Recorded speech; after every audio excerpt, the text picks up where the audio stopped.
மணி அவர்கள் இங்கே என்னை அறிமுகப்படுத்திய போது அவர் மீது நான் கொண்டிருக்கிற பற்றுதலை பாசத்தை குறிப்பிட்டார். அவர் என் மீது காட்டுகிற பற்றுதலையும் பாசத்தையும் நான் பெரிதும் மதிக்கிறேன், மகிழ்ச்சி அடைகிறேன். அவ்வப்போது சிறுத்தைகளின் துணையோடுதான் நாங்கள் வெற்றி பெற்றோம் என்பதை நினைவூட்டிக் கொண்டே இருப்பார். நாடாளுமன்ற தேர்தலில் நாம் பெற்ற வெற்றியை விட வரவிருக்கிற சட்டமன்ற பொதுத் தேர்தலில் நாம் பெறவிருக்கிற வெற்றிதான் வரலாற்று முக்கியத்துவம் வாய்ந்தது. ஆகவே தருமபுரி மாவட்டத்தில் உள்ள அனைத்து சட்டமன்ற தொகுதிகளிலும் நாம் 100க்கு 100 வெற்றி பெற்றாக வேண்டும். அதற்கு திராவிட முன்னேற்ற கழகத்தின் களப்பணியாளர்களோடு ஈடுகொடுத்து வீரியத்தோடு பணியாற்ற சிறுத்தைகள் தயாராக இருக்கிறோம். அந்த உறுதியை நான் சொல்ல கடமைப்பட்டிருக்கிறேன்.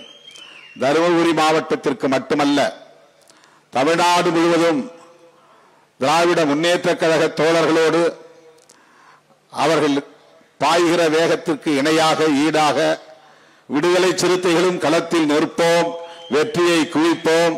மீண்டும் அண்ணன் தளபதி அவர்களை தமிழகத்தின் முதலமைச்சராய் நாற்காலியில் அமர வைப்போம். அதன் மூலம்தான் தந்தை பெரியார், பேரறிஞர் அண்ணா, புரட்சியாளர் அம்பேத்கர் ஆகியோர் கண்ட கனவை நாம் நனவாக்கிட முடியும். இல்லையே நாம் பெரும் சவால்களை சந்திக்க நேரிடும். வலதுசாரிகளின் கைகள் ஓங்கும். அதற்கு அதிமுக போன்ற கட்சிகள் இன்றைக்கு துணையாக நிற்கிறார்கள். அதிமுக பெரியார் பாசறையில் உருவான இயக்கம். ஆனால் இன்றைக்கு அவர்கள் பெரியாருக்கு நேர் எதிரான சக்திகளோடு கைகோர்த்து நிற்கிறார்கள். பெரியாரையே கொச்சைப்படுத்தக்கூடிய சக்திகளோடு கைகோர்த்து நிற்கிறார்கள். பெரியார் அரசியலையே தமிழ் மண்டியில் இருந்து துடைத்தெறிய வேண்டும் என்று துடிக்கிற சக்திகளோடு கைகோர்த்து நிற்கிறார்கள். அது திராவிட அரசியலுக்கு எதிரானது என்பதை புரிந்தும் செய்கிறார்கள். பெரியாருக்கும் அவர்களுடைய மானசீக குரு தலைவர் எம்ஜிஆர் அவர்களுக்கும், ஏன் ஜெயலலிதா அம்மையார் அவர்களுக்கும் கூட செய்கிற துரோகம் என்பதை மறந்துவிட்டு அதை செய்கிறார்கள்.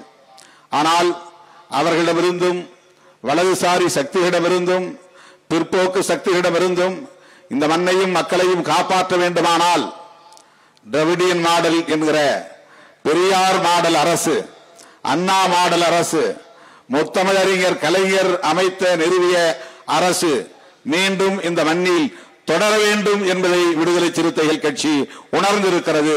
அந்த அடிப்படையில் தான் அண்ணன் தளபதி அவர்களோடு நாம் கைகோர்த்து நிற்கிறோம்.